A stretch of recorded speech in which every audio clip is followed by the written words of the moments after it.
శ్రీ సీతారామాభ్యాం నమః. శ్రీ గురుభ్యో నమః. శ్రీమద్ వాల్మీకి రామాయణము బాలకాండము 9వ సర్గము. పుత్ర సంతాన ప్రాప్తికై ఋష్యశృంగ మహర్షిని పిలిపించుట అవసరము అని పలికి సుమంత్రుడు రోమపాదుని వృత్తాంతమును దశరథునకు తెలుపుట. మంత్రియు సారథి అయిన సుమంత్రుడు మహారాజు రాణులతో పలికిన మాటలను విని ఏకాంతంగా ఆయనతోటి ఇలా అన్నాడు. పుత్రప్రాప్తికై వశిష్ఠాది మహర్షులు మీకు ఉపదేశించిన అశ్వమేధయాగ విషయాలను నేను ఇదివరలో ఇతిహాస రూపంలో విని ఉన్నాను. ఓ రాజా, భవిష్యత్తు సంఘటనలు దర్శింపగల సనత్కుమార మహర్షి మీకు పుత్రప్రాప్తిని గూర్చి ఋషుల సమక్షంన ఈ కథను తెలుపున్నారు. కశ్యప మహర్షి పుత్రుడు విభాండకుడు. అతనికి ఋష్యశృంగుడు అనే పుత్రుడు కలిగి ఖ్యాతికెక్కును.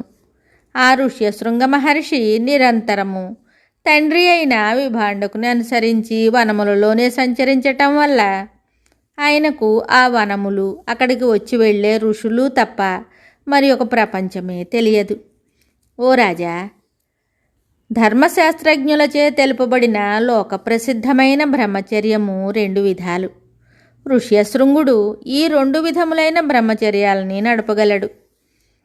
అగ్ని కార్యాలని చేస్తూ ప్రసిద్ధుడైన తండ్రిని, గురువులను సేవిస్తూ మొదటి బ్రహ్మచర్యాన్ని పాటించుట ద్వారా ఋష్యశృంగుడు కొంతకాలం గడుపుతాడు. ఈ కాలమునందే పరాక్రమవంతుడు, మహాబలశాలి అయిన రోమపాదుడు అంగరాజ్యానికి ప్రభు అవుతాడు. ఆ రాజు ఒకప్పుడు ధర్మం తప్పినందువలన ఆ రాజ్యమునందు అంతటా కూడా చాలా కాలం అనావృష్టి ఏర్పడుతుంది. అది సమస్త ప్రాణులకు భయాన్ని కొల్పునది అవుతుంది.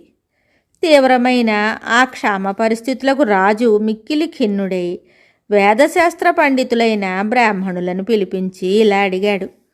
మీరందరూ సమస్త ధర్మములను తెలిసినవారు, లోక వృత్తాంతాల్ని ఎరిగినవారు. ఈ అనావృష్టికి కారణమైన నా పాపములు తొలగుటకై తగు ప్రాయశ్చిత్తములను, వాటి నియమాల్ని దయతో తెలపండి. వేద పండితులైన ఆ బ్రాహ్మణులు ఇలా చెప్పారు.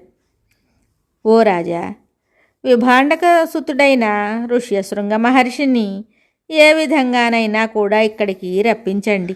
అట్లు ఋష్యశృంగుని పిలిపించి బాగుగా సత్కరించి ఆయనకు మీ కుమార్తె అయిన శాంతనిచ్చి నిర్విచారంగా పెళ్లి చేయండి అని చెప్పారు. అప్పుడు రాజు బ్రహ్మచర్య వ్రతనిష్టలో ఉన్న ఆ మహర్షిని ఇక్కడికి రప్పించటం ఎలా అనే ఆలోచనలో పడతాడు. అంతటా ధీమంతుడగు ఆ రాజు మంత్రులతో ఆలోచించి ఋష్యశృంగుని తీసుకొని రావటానికై బ్రాహ్మణులను పంపడమే సరైన పని అని భావించి పురోహితుని, మంత్రులను సత్కరించి పంపడానికి నిశ్చయించాడు. వారు రాజు మాటలను విని కలవరపడి, వినమ్రులై, రాజా, విభాండక మహర్షి అంటే మాకు భయం, కావున మేము అక్కడికి వెళ్ళలేము, కానీ ఋష్యశృంగుని రప్పించి ఉపాయాన్ని చెప్తాం అని రాజుకి నచ్చజెప్పారు. వారు ఆయనను తీసుకొని రావటానికి తగిన ఉపాయాలను ఆలోచించి ఆ రాజుతోటి ఇలా చెప్తారు. మనకు ఎట్టి దోషము అంటకుండా ఆ బ్రాహ్మణుని ఇక్కడికి రప్పిద్దాం అని. అంతటా అంగరాజైన రోమపాదుడు గణికల ద్వారా ఋష్యశృంగుని రప్పిస్తాడు. ఆయన రాకతో వర్షాలు కురిసి అనావృష్టి తొలగుతుంది. తరువాత రాజు తన కుమార్తె అయిన శాంతను ఆయనకిచ్చి వివాహం జరిపిస్తాడు. ఋష్యశృంగుడు మీకును అల్లుడే. ఆ పుణ్యాత్ముని రాకతో మీకు పుత్రులు కలుగుతారు. సనత్కుమారుడు చెప్పిన వృత్తాంతం అంతా కూడా మీకు చెప్పాను. అందులకు దశరథుడు సంతసించిన వాడై రోమపాదుడు ఋష్యశృంగుని అంగదేశానికి రప్పించిన రీతిని వివరింపుము అని సుమంత్రునితో పలికాడు. మిగతా కథ తరువాయి భాగంలో తెలుసుకుందాము. వాల్మీకి మహర్షి విరచితమై ఆది కావ్యమైన శ్రీమద్ రామాయణమునందలి బాలకాండమునందు 9వ సర్గము సంపూర్ణం. శుభం.